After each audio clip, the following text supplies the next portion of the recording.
I mean, I can't speak on their behalf, but I know that Lagos State has done a lot in terms of restructuring the environmental bill to make sure that they bring in expertise that are particularly invested in recycling and diverting specific waste streams.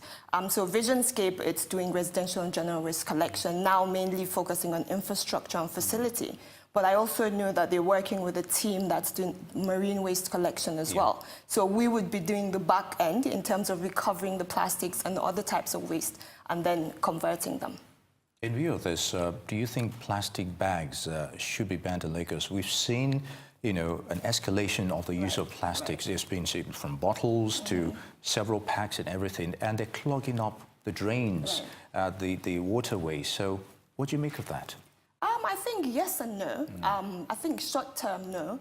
Long term, of course. I think the focus should be on getting it very systematic and getting sustainable ways of managing the waste we produce initially. Now, thinking about that, you have to think about policy, which it has to be a top-down approach.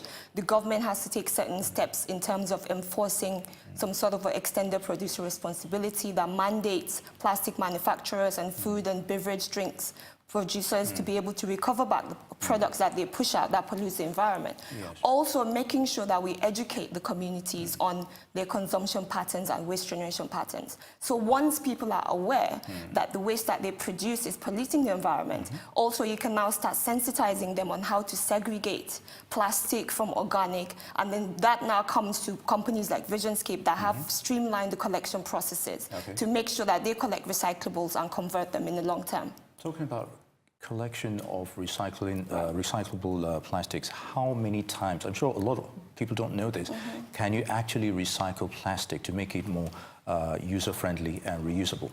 Yes, you can. Ideally, I think you can only recycle a single plastic maybe once or twice. Just once or twice? Yes, but how it works is that once you recycle it and turn into pellets and fiber, you can actually incorporate it with the virgin resin, which extends the lifespan of the plastic.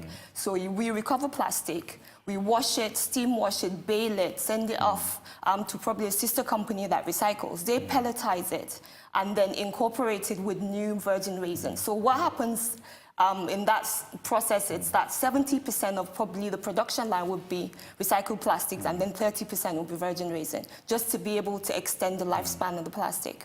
Talking about tracking of plastic pollution itself, you know, what is your company VISIONSCAPE doing towards that? We have a very ambitious sustainability target. For example, we've committed to reducing waste to landfill by 70% by the year 2027. And to support that, we have our yearly targets that we have to make sure, even reviewing it on a quarterly basis, that we're on the right track to meet that target. And then within our group, we have different companies that specialize in recycling different types of material. We have a polymer compounding company and recycling company that converts plastics into waste bags and other useful material. So our commitment towards that is to make sure that by the year 2027 again, we're diverting 90% of the waste we recover from VISIONSCAPE sanitation solution across the value chain. All right.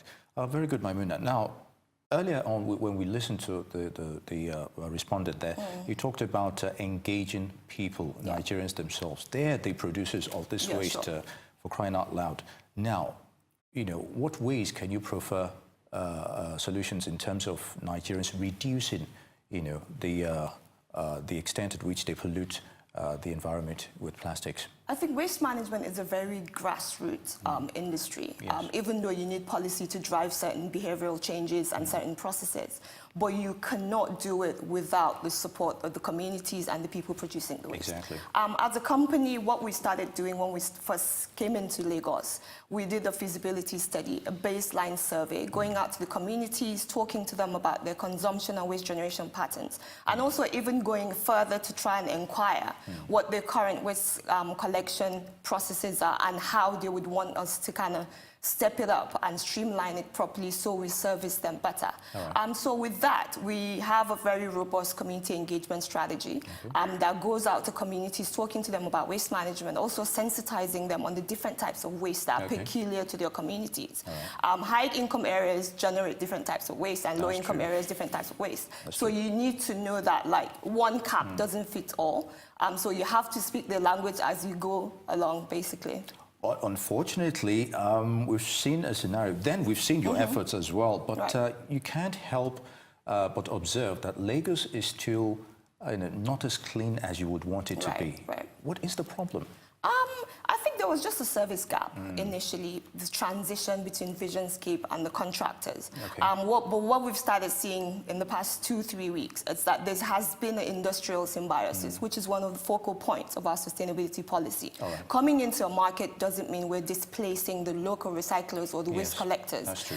We believe in sitting around the table, making sure that we work together and we work properly in terms of what's the ultimate goal. It's Okay. a clean and healthy environment. All right. So what we've done is we've sat down with the state government and other contractors in the past 2-3 weeks Okay. to kind of synergize on how we're going to start collecting properly. Okay. So you've seen that all your PSPs have now gone back doing the collection. What VISIONSCAPE is doing is we have the expertise to focus on facilities and infrastructure. Okay. So we've gone as far as there's eco park that we're building that's going to contain the first engineered landfill site in West Africa. It's going to have a material recovery facility, tire recycling facility, plastic recycling facility. Okay. So there's all sorts that's happening. Transfer loading station, waste maintenance depots. So that's the focus for VISIONSCAPE, the back end, to make sure that the waste collected is diverted and then recovered properly.